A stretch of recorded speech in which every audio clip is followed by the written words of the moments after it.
নমস্কার। আজকের আলোচনায় আমরা খুব কাছে থাকা একটা তারা নিয়ে কথা বলবো, নাম উলফ 359। এটা কিন্তু আমাদের মহাজাগতিক প্রতিবেশীদের একজন। ডক্টর চিন্ময় পালের একটা লেখা থেকে আমরা এর ব্যাপারে জেনেছি। হ্যাঁ, উলফ 359 খুব ইন্টারেস্টিং একটা তারা। ইন্টারেস্টিং তো বটেই, বিশেষ করে এই ব্যাপারটা যে এত কাছে, 8.5 আলোকবর্ষেরও কম দূরে থেকেও একে আমরা খালি চোখে দেখতেই পাই না। ঠিক তাই, দূরত্বটা মাত্র 7.78 আলোকবর্ষ। মহাজাগতিক স্কেলে এটা বলতে গেলে একদম পাশের বাড়ি। কিন্তু এর আপাত উজ্জ্বলতা অ্যাপারেন্ট ম্যাগনিটিউড সেটা খুবই কম, 13.5। 13.5 ম্যাগনিটিউড, তার মানে তো বেশ ক্ষীণ। হ্যাঁ, 6 বা খুব ভালো আকাশে 7 পর্যন্ত দেখি খালি চোখে। আর ম্যাগনিটিউডের সংখ্যা যত বাড়ে তারা তত বেশি ক্ষীণ হয়। তো 13.5 এটা খুবই খুবই অনুজ্জ্বল, সাধারণ টেলিস্কোপেও খুঁজে পাওয়া মুশকিল। আকাশের সিংহ রাশিতে এর অবস্থান। ডক্টর পালের লেখাতেও আছে এটা একটা লাল বামন তারা, রেড ডুয়ার্ফ। সূর্যের চেয়ে অনেক ছোট, ঠান্ডাও বেশি, আলোও কম। উনি লিখেছেন জার্মান জ্যোতির্বিজ্ঞানী ম্যাক্স ওলফ এটা আবিষ্কার করেন 1918 সালে। একদম, ম্যাক্স ওলফ। আর এর ভর ভাবুন, সূর্যের মাত্র 0.09 গুণ, 9%। আর ব্যাসার্ধ সেটাও অনেক কম, সূর্যের মাত্র 16%। খুবই ছোট। সত্যিই খুব ছোটখাটো। আর এই ছোট আকারের জন্যই কি তাপমাত্রা এত কম? হ্যাঁ, সেটাই মূল কারণ। এর পৃষ্ঠে তাপমাত্রা মাত্র 2800 কেলভিন, যেখানে আমাদের সূর্যের প্রায় ধরুন 5778 কেলভিন। ওহ, অর্ধেকেরও কম। হ্যাঁ, এই কম তাপমাত্রার জন্যই এটার আলো মূলত ইনফ্রারেড বা অবলোহিত। আমরা যে আলো দেখি সেই দৃশ্যমান আলো খুবই কম ছড়ায়। সেই কারণেই এত অনুজ্জ্বল। সূর্যের মাত্র 0.003 গুণ আলো দেয়। আচ্ছা, আর ডক্টর পালের লেখায় আরেকটা দারুণ ব্যাপার পেলাম। এটা নাকি একটা ফ্লেয়ার স্টার, হঠাৎ করে এর উজ্জ্বলতা অনেক বেড়ে যায়। ঠিক, ফ্লেয়ার স্টার। এর কারণ হচ্ছে তারা তার চৌম্বকীয় কার্যাবলী, বেশ শক্তিশালী আর অনিয়মিত ম্যাগনেটিক ফিল্ড আছে। এই ফ্লেয়ারগুলোর প্রভাব কি, আশেপাশে যদি কিছু থাকে? প্রভাব বেশ মারাত্মক হতে পারে। এই ফ্লেয়ারের সময় প্রচুর উচ্চ শক্তির বিকিরণ ছড়ায়, যেমন এক্স রে। যদি এর খুব কাছে কোনো গ্রহ থাকে, ধরুন বাসযোগ্য অঞ্চলে, তাহলে এই বিকিরণ সেই গ্রহের বায়ুমণ্ডলকে একদম শেষ করে দিতে পারে, সময়ের সাথে সাথে ক্ষয় করে ফেলে। ও, তাহলে তো এর আশেপাশে প্রাণের টিকে থাকাটা বেশ বেশ কঠিন মনে হচ্ছে। হ্যাঁ, এই কারণে উলফ 359-এর আশেপাশে প্রাণের সম্ভাবনা বা বাসযোগ্যতা নিয়ে একটা বড় প্রশ্নচিহ্ন আছে। ডক্টর পালের লেখা অনুযায়ী 2025 সাল পর্যন্ত তো এর চারপাশে কোনো গ্রহ খুঁজে পাওয়া যায়নি, তাই না? নিশ্চিতভাবে না, এখনো পর্যন্ত কোনো গ্রহের কনফার্মড ডিটেকশন নেই, কিন্তু বিজ্ঞানীরা খুঁজছেন। কারণ এর ভর কম আর এটা আমাদের খুব কাছে। এই দুটো মিলিয়ে এটা গ্রহ অনুসন্ধানের জন্য খুব আকর্ষণীয় একটা টার্গেট। কি পদ্ধতিতে খোঁজা হচ্ছে?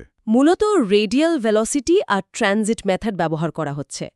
যদি কোনো গ্রহ থাকেও তার বাসযোগ্য অঞ্চল, যেখানে জল তরল থাকতে পারে, সেটা তারাটার খুব কাছে হবে। কতটা কাছে?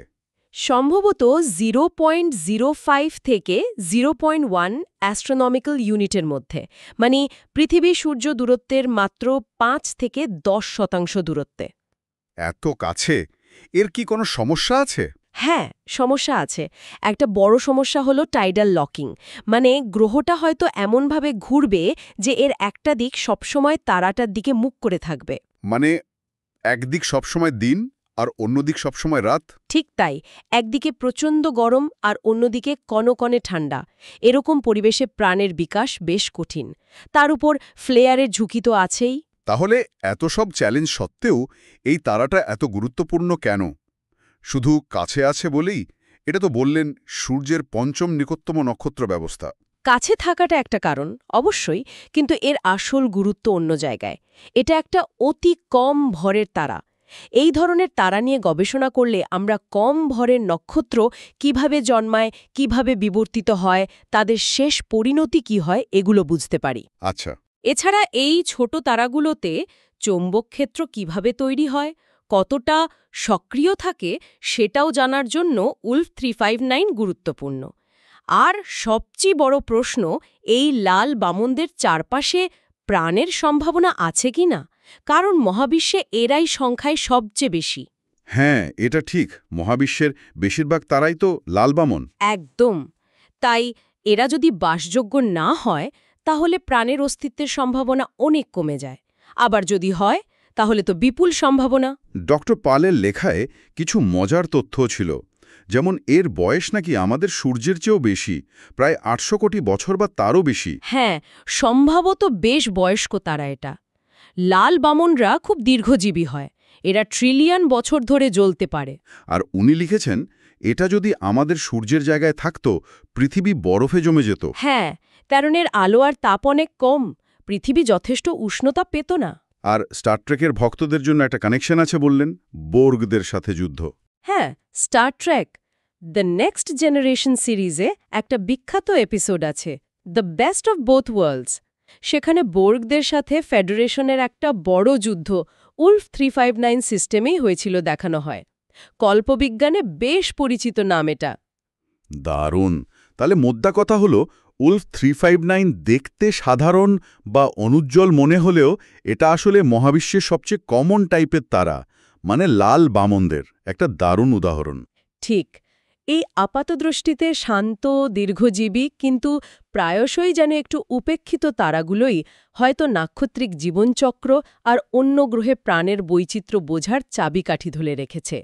আমাদের আকাশে তেমন উজ্জ্বল না হলেও মহাজাগতিক গবেষণার পথটা কিন্তু এরাই আলোকিত করছে। তাহলে উলফ 359 নিয়ে গবেষণা চালিয়ে যেতেই হবে, অনেক রহস্য লুকিয়ে আছে এর মধ্যে। একদম। আর শেষে একটা প্রশ্ন রেখে যাই ভাবনার জন্য।